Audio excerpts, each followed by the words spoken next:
BJP ನಾಯಕರಿಗೆ ಶುರುವಾಯಿತು ಒಳ ಏಟಿನ ಟೆನ್ಷನ್. ಬಿಜೆಪಿಗೆ ದುಬಾರಿಯಾಗತ್ತಾ ಮೈತ್ರಿ ಪಾಲಿಸದ ನಾಯಕರ ವರ್ತನೆ. ಹೈಕಮಾಂಡ್ ಆದೇಶಕ್ಕೂ ಕೂಡ ಕ್ಯಾರೆ ಅನ್ನದ ನಾಯಕರಿಂದ ಸಂಕಷ್ಟ ಎದುರಾಗತ್ತ.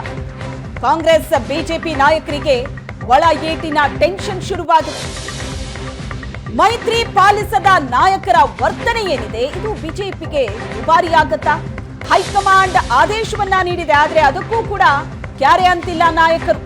ಮೈತ್ರಿ ಧರ್ಮ ಪಾಲಿಸದ ಎರಡನೇ ಹಂತದ ಕೆಲ ನಾಯಕರಿದ್ದಾರೆ. ಪ್ರಮುಖ ಕ್ಷೇತ್ರಗಳಲ್ಲಿ ಮೈತ್ರಿ ಧರ್ಮ ಪಾಲನೆಯಲ್ಲಿ ಲೋಪ ಕಂಡು ಬರ್ತಾ ಇದೆ.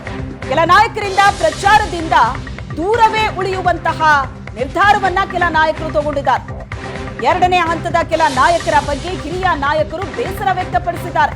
ಮೈತ್ರಿ ಧರ್ಮ ಪಾಲಿಸದೆ ದಿನ ದುಡ್ತಾ ಇದ್ದಾರೆ ಜಿಲ್ಲಾ ನಾಯಕರು.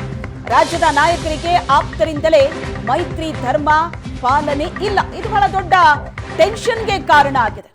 ಕಾಂಗ್ರೆಸ್ ಬಿಜೆಪಿ ನಾಯಕರಿಗೆ ಒಳ ಏಟಿನ ಟೆನ್ಷನ್ ಶುರುವಾಗಿದೆ. ಎರಡೂ ಪಕ್ಷಗಳಲ್ಲೂ ಕೂಡ ಸಮಸ್ಯೆ ಆಗ್ತಾ ಇದೆ ಕೆಲವರಿಂದ. ಬಿಜೆಪಿಗೆ ಮೈತ್ರಿ ಪಾಲಿಸದ ನಾಯಕರೇನಿದ್ದಾರೆ ಅವರ ವರ್ತನೆ ದುಬಾರಿ ಆಗತ್ತಾ ಅಂತ ಅನ್ನಿಸ್ತಾ ಇದೆ. ಯಾಕಂದ್ರೆ ಹೈಕಮಾಂಡ್ ಆದೇಶ ಕೊಟ್ಟರೂ ಕೂಡ ನಾಯಕರು ಕ್ಯಾರೆ ಅಂತ ಇಲ್ಲ. ಪ್ರಚಾರದಿಂದಲೂ ಕೂಡ ದೂರ ಉಳಿದಿದ್ದಾರೆ ಕೆಲ ನಾಯಕರು. ಪ್ರಮುಖ ಕ್ಷೇತ್ರಗಳಲ್ಲೇ ಮೈತ್ರಿ ಧರ್ಮ ಪಾಲನೆ ಆಗ್ತಾ ಇಲ್ಲ. ಇದು ಪಕ್ಷದ ಹಿರಿಯರಿಗೆ ಬಹಳ ದೊಡ್ಡ ಟೆನ್ಷನ್ ಅನ್ನ ತಂದಿಟ್ಟಿದೆ. ಮಂಡ್ಯ ಹಾಗೂ ಕೋಲಾರ ಕ್ಷೇತ್ರದಲ್ಲಿ ಒಳ ಏಟಿನ ಭೀತಿ ಇದೆ. ಮಂಡ್ಯದಲ್ಲಿ ಎಚ್ಡಿಕೆ ಪರ ಪ್ರಚಾರಕ್ಕೆ ಇನ್ನೂ ಕೂಡ ಬಂದಿಲ್ಲ ಸುಮಲತಾ. ಕೋಲಾರದಲ್ಲಿ ಜೆಡಿಎಸ್ ಅಭ್ಯರ್ಥಿ ಪರ ಪ್ರಚಾರ ಮಾಡ್ತಾ ಇಲ್ಲ ನಾಯಕರು. ಇವೆಲ್ಲವೂ ಕೂಡ ಚುನಾವಣೆ ಫಲಿತಾಂಶದ ಮೇಲೆ ಬಹಳ ದೊಡ್ಡ ಪರಿಣಾಮ ಬೀರುವಂತಹ ಸಾಧ್ಯತೆ ಇದ್ದು ಟೆನ್ಷನ್ ಶುರುವಾಗಿದೆ ಪಕ್ಷದ ಮುಖಂಡರಿಗೆ. ಈ ಬಗ್ಗೆ ಹೆಚ್ಚಿನ ಡೀಟೇಲ್ಸ್ ಕೊಡ್ತಾರೆ ನಮ್ಮ ಪ್ರತಿನಿಧಿ ಆನಂದ್ ಸಂಪರ್ಕದಲ್ಲಿದ್ದಾರೆ. ಆನಂದ್, ಬಂಡಾಯ ಅಸಮಾಧಾನ ಅನ್ನೋದು ಎರಡು ಪಕ್ಷಗಳಲ್ಲೂ ಕೂಡ ಇದೆ.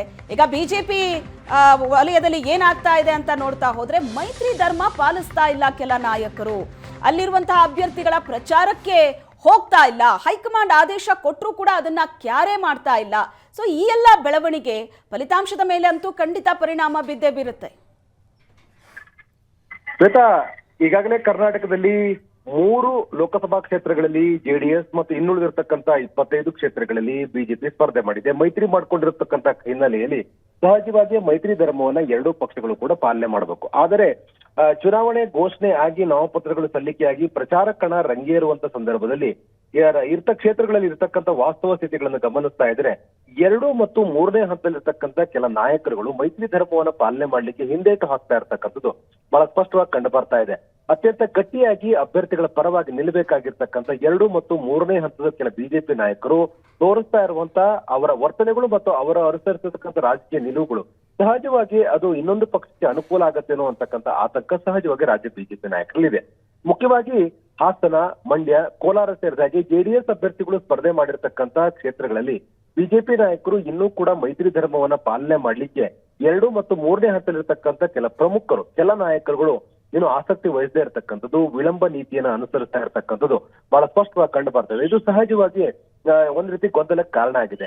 ಮುಖ್ಯವಾಗಿ ಹಾಸನ ಲೋಕಸಭಾ ಕ್ಷೇತ್ರದಲ್ಲಿ ಬಿಜೆಪಿಯ ನಾಯಕರುಗಳು, ಅದನ್ನು ಮುಖ್ಯವಾಗಿ ಪ್ರೀತಂ ಗೌಡ ಸೇರಿದಾಗಿ ಕೆಲ ಪ್ರಮುಖ ನಾಯಕರುಗಳು ಮೈತ್ರಿ ಧರ್ಮದ ಹಿನ್ನೆಲೆಯಲ್ಲಿ ಮೈತ್ರಿ ಧರ್ಮದ ಪಾಲನೆಯನ್ನ ಮಾಡಬೇಕಾಗಿತ್ತು. ಆದರೆ ಅವರ ರಾಜಕೀಯವಾಗಿರ್ತಕ್ಕಂಥ ಕೆಲ ನಿಲುವುಗಳು, ಧೋರಣೆಗಳು ಸಹಜವಾಗಿ ಇದು ಮೈತ್ರಿ ಅಭ್ಯರ್ಥಿಗೆ ಒಂದ್ ರೀತಿ ಇರುಸು ಮುರುಸು ಕಾರಣ ಆಗಿದೆ. ಮತ್ತು ಅಲ್ಲಿ ಮೈತ್ರಿಯನ್ನ ಪಾಲನೆ ಮಾಡಬೇಕಾಗಿರ್ತಕ್ಕಂಥ ಅನಿವಾರ್ಯತೆ ಇರುವಂತ ಬಿಜೆಪಿಯ ರಾಜ್ಯ ನಾಯಕರಿಗೆ ಈ ಎಲ್ಲ ಬೆಳವಣಿಗೆಗಳು ಒಂದ್ ರೀತಿ ಸಂಕಷ್ಟಕ್ಕೆ ಕಾರಣವಾಗಿದೆ. ಹಾಗಾಗಿ ಸಹಜವಾಗಿ ಇದು ಒಂದ್ ರೀತಿ ಗೊಂದಲವನ್ನ ಉಂಟು ಮಾಡ್ತಾ ಇದೆ. ಇನ್ನೊಂದು ಕಡೆ ಮಂಡ್ಯದಲ್ಲೂ ಕೂಡ ಇತ್ತೀಚೆಗೆ ಬಿಜೆಪಿ ಸೇರಿರ್ತಕ್ಕಂಥ ಸಂಸದೆ ಸುಮಲತಾ ಅವರು ಕೂಡ ರಾಜಕೀಯವಾಗಿ ಮೈತ್ರಿ ಅಭ್ಯರ್ಥಿ ಆಗಿರುವಂತ ಕುಮಾರಸ್ವಾಮಿ ಅವರ ಪರವಾಗಿ ನಿಲ್ಲಬೇಕಾಗಿತ್ತು. ಆದ್ರೆ 2 ಪ್ರಮುಖವಾಗಿರ್ತಕ್ಕಂಥ ಕಾರ್ಯಕ್ರಮಗಳಲ್ಲಿ ಭಾಗಿಯಾಗಿದ್ದಂತ ಸಂಸದೆ ಸುಮಲತಾ ಅವರು ಮೈತ್ರಿ ಅಭ್ಯರ್ಥಿಯಾಗಿರುವಂತ ಎಚ್ ಡಿ ಕುಮಾರಸ್ವಾಮಿ ಅವರ ಹೆಸರನ್ನು ಕೂಡ ಹೇಳಲಿಕ್ಕೆ ಹಿಂದೇಟು ಹಾಕಿದ್ದಾರೆ ಮತ್ತು ಪ್ರಚಾರಕ್ಕೆ ಬರ್ಲಿಕ್ಕೆ ಇನ್ನೂ ಕೂಡ ನಿರ್ಧಾರವನ್ನು ಮಾಡಿಲ್ಲ. ಇದು ಸಹಜವಾಗಿ ಬೇರೆ ಬೇರೆ ರೀತಿಯಾಗಿರ್ತಕ್ಕಂಥ ರಾಜಕೀಯ ಸಂದೇಶಗಳನ್ನು ನೀಡ್ತಾ ಇದೆ. ಇನ್ನೊಂದು ಕಡೆ ಕೋಲಾರದಲ್ಲೂ ಕೂಡ ಮುನುಸ್ವಾಮಿ ಅವರ ಜೊತೆ ಸಂಸದರಾಗಿರ್ತಕ್ಕಂಥ ಮುನುಸ್ವಾಮಿ ಅವರ ಜೊತೆ ಕೆಲಸ ಮಾಡ್ಲಿಕ್ಕೆ ಜೆಡಿಎಸ್ ನಾಯಕರು ಅದು ಮುಂದಕ್ಕೆ ಬರ್ತಾ ಇಲ್ಲ. ಇದು ಒಂದು ರೀತಿ ಗೊಂದಲಕ್ಕೆ ಕಾರಣ ಆಗಿದೆ. ಅರವಿಂದ್ ಲಿಂಬಾವಳಿ ಅವರನ್ನ ಹೊರತುಪಡಿಸಿದ್ರೆ ಇನ್ನುಳಿದಿರ್ತಕ್ಕಂಥ ಯಾವುದೇ ಬಿಜೆಪಿಯ ಸ್ಟೇಟ್ ನಾಯಕರುಗಳು ನಾಮಪತ್ರ ಸಲ್ಲಿಕೆಯ ಸಂದರ್ಭದಲ್ಲಿ ಹಾಜರಿರಲಿಲ್ಲ ಅಂತಕ್ಕಂಥ ಚರ್ಚೆಗಳು ಕೂಡ ಕ್ಷೇತ್ರದಲ್ಲಿದೆ. ಇದು ಎಲ್ಲೋ ಒಂದು ಕಡೆ ಈ ಮೈತ್ರಿ ಧರ್ಮವನ್ನ ಪಾಲನೆ ಮಾಡುವ ಸಂದರ್ಭದಲ್ಲಿ ಕೆಲ ಜಿಲ್ಲಾ ನಾಯಕರ ಈ ರೀತಿಯಾಗಿರುವಂತಹ ಧೋರಣೆ ರಾಜ್ಯ ನಾಯಕರಿಗೆ ಸಮಸ್ಯೆ ಆಗಿದೆ. ಇದನ್ನ ಪರಿಹಾರ ಮಾಡುವ ನಿಟ್ಟಿನಲ್ಲಿ ತಕ್ಷಣವೇ ಕ್ರಮ ಕೈಗೊಳ್ಳಬೇಕಾಗಿರ್ತಕ್ಕಂಥ ಅನಿವಾರ್ಯತೆಯನ್ನ ಸಹಜವಾಗಿ ರಾಜ್ಯ ನಾಯಕರು ಅದನ್ನ ಹೇಳ್ತಾ ಇರ್ಬೋದು. ಯಾಕಂದ್ರೆ ಇದು ಮೈತ್ರಿ ಧರ್ಮ ಪಾಲನೆ ಅಂತಂದ್ರೆ ಯಾವುದೇ ರೀತಿಯ ಅಸಮಾಧಾನಗಳು ಅತೃಪ್ತಿಗಳು ಇದ್ರೂ ಕೂಡ ಅದನ್ನ ಪಾಲನೆ ಮಾಡ್ಲೇಬೇಕು. ಆದ್ರೆ ಪಾಲನೆಯಲ್ಲಿ ವ್ಯತ್ಯಾಸ ಆಗ್ತಾ ಇರ್ತಕ್ಕಂಥದ್ದು ಮತ್ತು ಜಿಲ್ಲಾ ನಾಯಕರ ಈ ಧೋರಣೆ ನಿಜವಾಗ್ಲೂ ಕೂಡ ರಾಜ್ಯ ಬಿಜೆಪಿ ಒಂದ್ ರೀತಿ ಸಮಸ್ಯೆ ಅಂದ್ರೂ ಕೂಡ ತಪ್ಪಾಗ್ಲಾರ್ದು.